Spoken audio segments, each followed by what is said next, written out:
this video showed up on my feed, South Park's most polarizing episode. And I'm curious, it's a video that came out 4 days ago, and I'm wondering what could be polarizing about South Park. Like, I feel like every South Park episode is polarizing. So what makes this episode more than anyone else? If there's one thing I've learned about South Park fans, it's that they tend to be pretty passionate about their favorite episodes. And by pretty passionate, I mean really, really passionate. And as someone who has shared their opinion on literally every episode of the show to millions of people, you could imagine that occasionally I might make Dude ranked every episode of South Park? Holy God. some people a bit upset with my opinions. And by occasionally, I mean every single time. One thing I've discovered in my time sifting through comments telling me to off myself is that South Park is unique to almost Average YouTube comment section. any other show in its lack of unanimous fan opinions. With most shows, there are at least a few episodes that the fanbase will designate as being the worst or best. Obviously, there's always going to be the people that disagree, but for the most part, there's a general consensus on these episodes. This is not the case with South Park. It doesn't matter how bad you think an episode is, there will always be a substantial group of people who would rather die than admit that it's not the best episode in the entire series. So in general, South Park opinions are already very polarizing.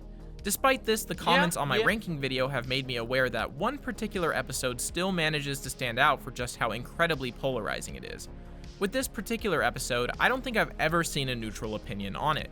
It seems like everyone thinks it's either an episode crafted by the Lord himself to be the funniest thing ever created, or it's the work of an evil satanic being who created it solely to declare that the show will The guy who made this episode, Hitler, Stalin. By now, you may have guessed what episode I'm referring to. I know many of you have been waiting for this, and after really thinking it over, discussing it with my closest friends and family, talking to a lawyer, and studying every single opinion online, I think now is finally the right time to talk about it. That's right, it's finally happening. Oh, God. The most polarizing episode of South Park is I Should Have Never Gone Ziplining. What? Never even heard of this episode. You didn't really think I was going to talk about that episode, right? Oh, There's nothing polarizing about it. It's an objective fact that if you think it's a good episode, you're wrong and you shouldn't be allowed to have opinions. And I'm sure as hell not going to spend a whole video proving it. Actually, I'll tell you what. If this video gets 50,000 likes, I'll make an entire video doing a deep dive into the episode and the character. Fortunately for my mental health, that will not happen, and I will never have to talk about this little friend. Yeah, if this video gets 10,000 likes, I will watch another one of his videos on South Park. Like, kid ever again. Tangent aside, we're going to talk about the season 16 episode, I Should Have Never Gone Ziplining. It's fascinating to me just how divisive this episode is, and I wanted to figure out why. Why do people love it? Why do people hate it? I needed to figure out which group has the correct opinion and which group is full of brain-dead illiterate buffoons that have invalidated all of their future opinions, because as we all know, that's how opinions work nowadays. That is how opinions work. If you have a single bad opinion, I will never, ever look at you the same way ever again. I would rather get captured by aliens and get anally probed than have a bad take online. And of course, it's common knowledge that all of the best opinions on the internet come from two places, Twitter and Reddit. So after hours of research, that was hard to hear, and a noble sacrifice from all of my brain cells, I think I found the answer. So with the intro out of the way, I'm ready. Let's get into it. That was a long intro. This is a deep dive into South Park's most polarizing episode. Okay.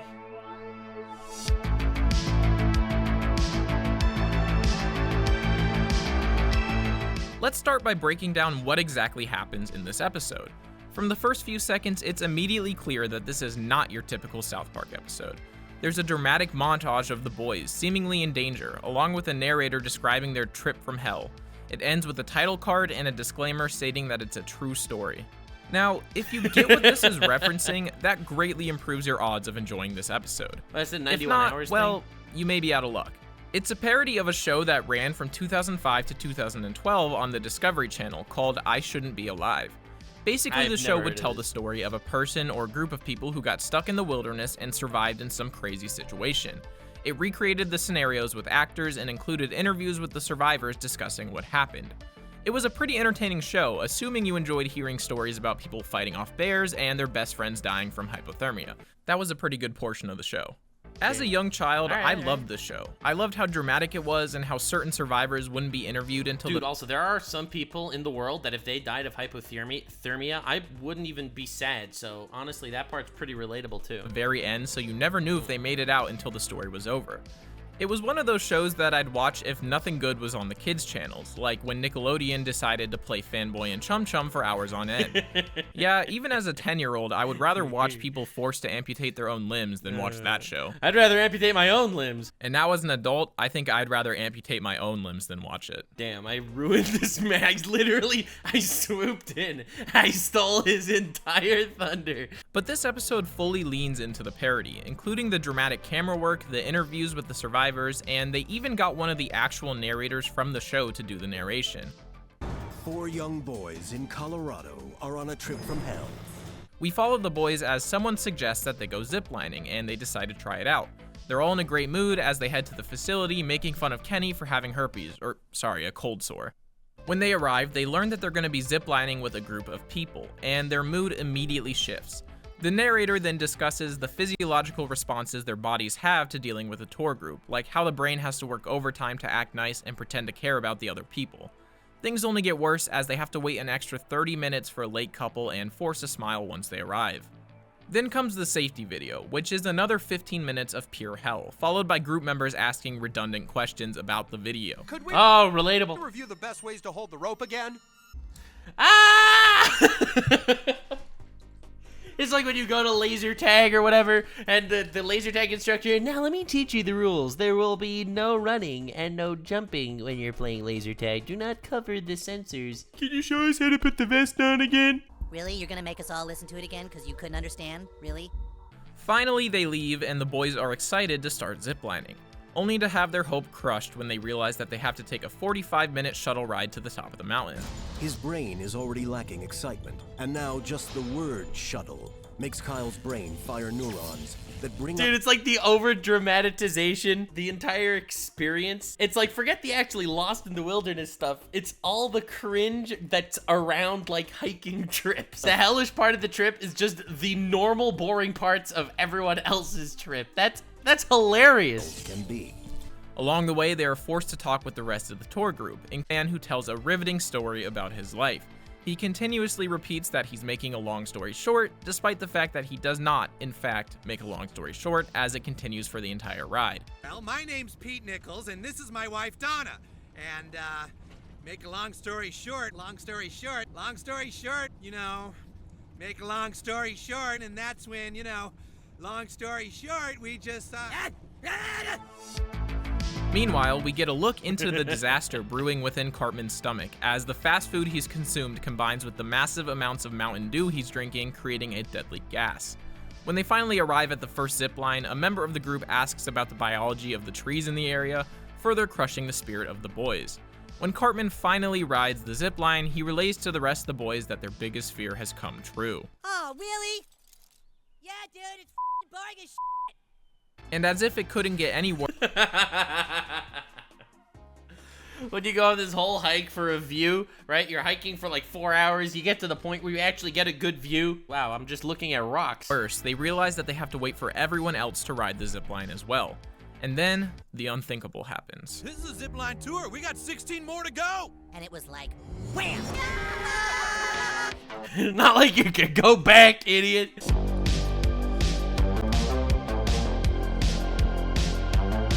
Their nightmare is far from over. This is likely the second major part of the episode that split fans, since it's another reference to a rather niche experience. Anyone who's been ziplining or has ever just been on a guided tour like this would understand just how underwhelming and annoying they can be, but if you haven't, 100%. you wouldn't be able to relate to this episode at all. The boys start calling for help, but no one is around to hear. Kyle and Cartman argue over whose idea was to go in the first place, not realizing that it was Stan's idea all along. If you didn't find their ziplining boredom to be funny in the first place, you're not gonna like this episode, since it continues like this for the next 10 minutes. They add different elements, like Cartman switching to drinking the legendary Double Dew, which has double the amount of sugar and caffeine as normal Mountain Dew, causing his intestinal nightmare to worsen. They eventually stop for lunch, where they have a wide array of delicious options. We got turkey, ham, Cartman then switches to drinking Diet Double Dew. Double Dew with only half the sugar and caffeine of regular Double Dew, but his condition continues to worsen. Stan tells the tour guide that they have a medical emergency and need to leave, but the only way down is ziplining. Stan discovers that there's a horse ranch nearby, and they ask to take the horses down the mountain, and the rancher agrees. They think that they are finally saved, but these feelings quickly fade when they realize that they'll be with another tour group on horses that travel only 4 miles an hour. They are trapped in a never-ending purgatory of tour groups, turkey ham sandwiches, and long story short. Kyle begins to fade, and Stan decides that he's gonna find a way out of here. He finds a marina nearby and tells the boys that they can take a boat back to town. As if this episode wasn't bizarre enough already, when the boys get on the boat, it suddenly switches to live action, with actors playing the roles of the boys. This is the final major point that likely split viewers' opinions, as it is so absurd and stupid that it's either hilarious or just incredibly stupid. They continue with the same jokes about how bored they are, but in an even more serious tone since the actors are so overly dramatic. Kyle comes up with an idea to share the Mountain Dew that Cartman's drinking, and in doing so, everyone gets herpes from Kenny. Of course they do. When they check on Kenny, they learn that he's died from boredom. Oh my god, they killed Kenny. You bastards! Kyle and Cartman once again argue about whose idea it was, until Stan finally confesses that it was his idea to go ziplining. He reveals that by signing up 3 friends, he got a free iPod Nano. They all cry as they accept that they will be stuck there forever, but their prayers are finally answered when a certain someone swoops in to save the day. You came for us, Mr. Hanky! Thank you, Mr. Hanky. Howdy ho, boys. Let's get you back home. After an absolutely grueling 4 hours in the wilderness, they are saved by Mr. Hanky. We get a montage of how their lives have changed since the incident, with Kyle spending 27 days in the hospital, Cartman continuing to drink Diet Double Dew, and Stan dedicating his life to raising awareness of the risks of ziplining. His awareness videos became so popular that Stan once again ended up jacking it in San Diego.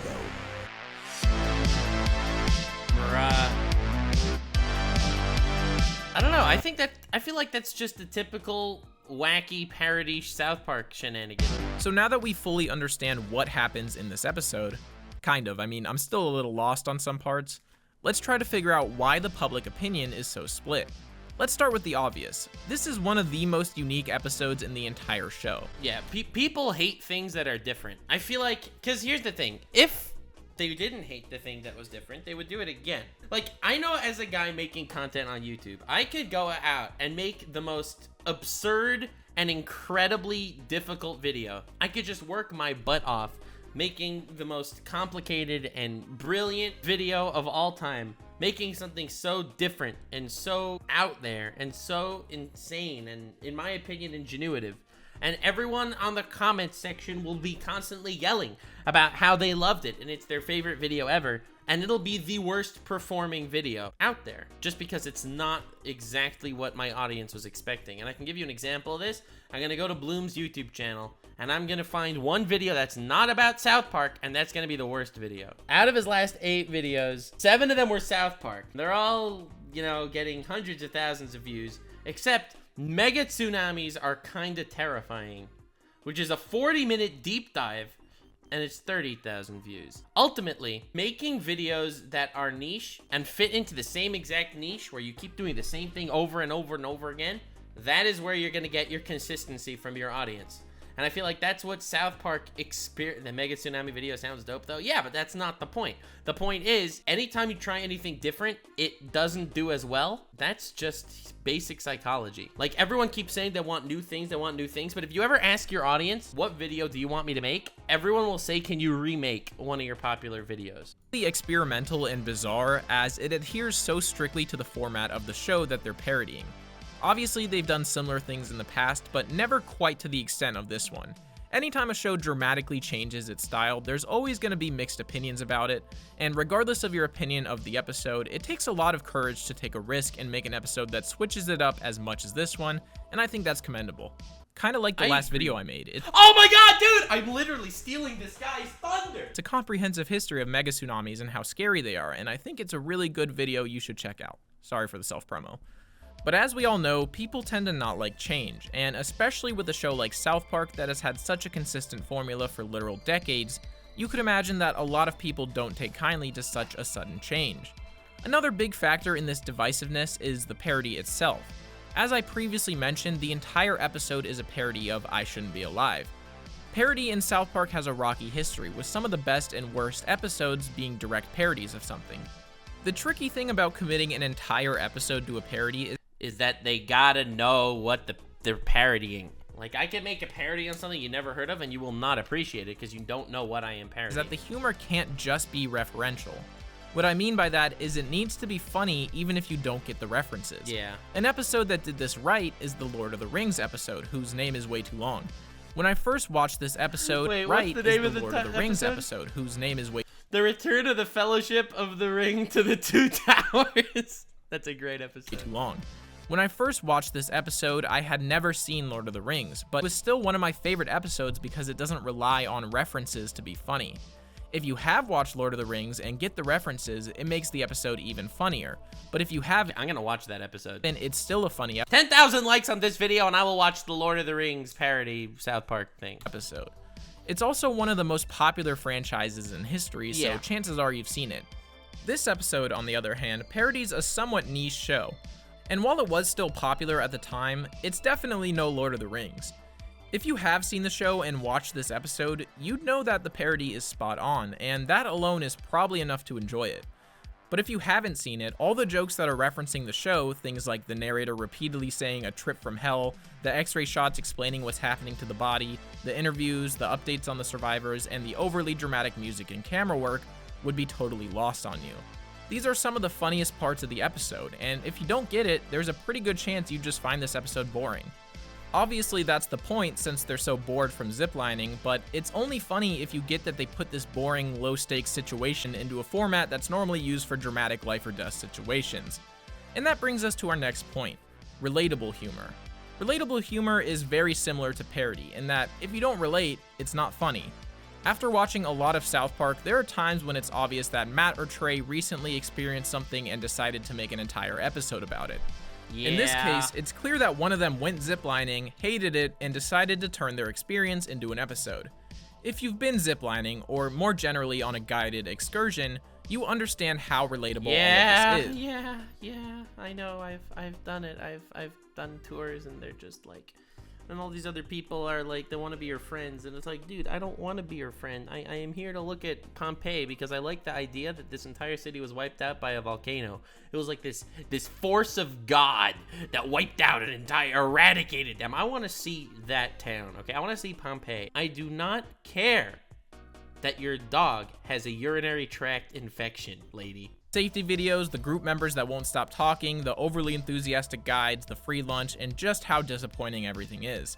As someone who's been ziplining, they really nailed everything. But again, if you've never experienced this, which I mean, let's face it, is the majority of people, you wouldn't get any of this. I mean, sure, you could probably imagine what it's like, but until you actually experience it, you wouldn't truly understand. The relatable ziplining humor ends up taking up the majority of the episode, so if you don't get it, you're out of luck. So you're probably starting to see why this episode is so divisive. The humor in it is highly reliant on the parody and relatable humor. If you get both of these references, you probably think it's hilarious. If you get one and not the other, you may or may not like it. And if you aren't familiar with the parody and have never been ziplining, all that's left is fart jokes and the live action segment. Speaking of the live action segment, that's our last point of divisiveness. Change to real actors is definitely jarring, and finding it funny really comes down to how you felt about the episode leading up to this. If you hated the rest of the episode, you'll probably think it's ridiculously stupid and cringeworthy. If you love the rest of the episode, you'll probably appreciate the absolute absurdity of it. The episode also has a lot of gross out humor throughout, and for me personally, the switch to live action makes it clear that gross out humor should be left in animated form, because it's a lot harder to watch with real people. The ending with Mr. Hanky coming to save them is completely random and unrelated, but again, the enjoyment will come down to how you felt about the absurdity of the live action segment in the first place. You bastard! You bastard, Stan! Damn. That's wild. To summarize this episode in simple terms, it's weird. There are so many different factors that contribute to whether you'll enjoy it or not, and the combination of these factors is what makes it seem like everyone either loves or hates this episode. If you like all three main factors, you love it. If you like one or two of them, maybe you like it, maybe you don't. And if you don't like any of them, you hate it. When you break it down like this, it's clear to see why it's so divisive. Yeah. So now that we understand why everyone feels the way they do, it's time to decide who has the correct opinion. Obviously, this will be a reflection of my own opinion since my opinions are always correct. So, I'm worried he's gonna say, listen, all opinions are valid, when this is the internet and clearly not all opinions are valid. do I think I should have never gone ziplining was sent down from the heavens by God himself to be the He's gonna say it's mid. He's gonna say, no.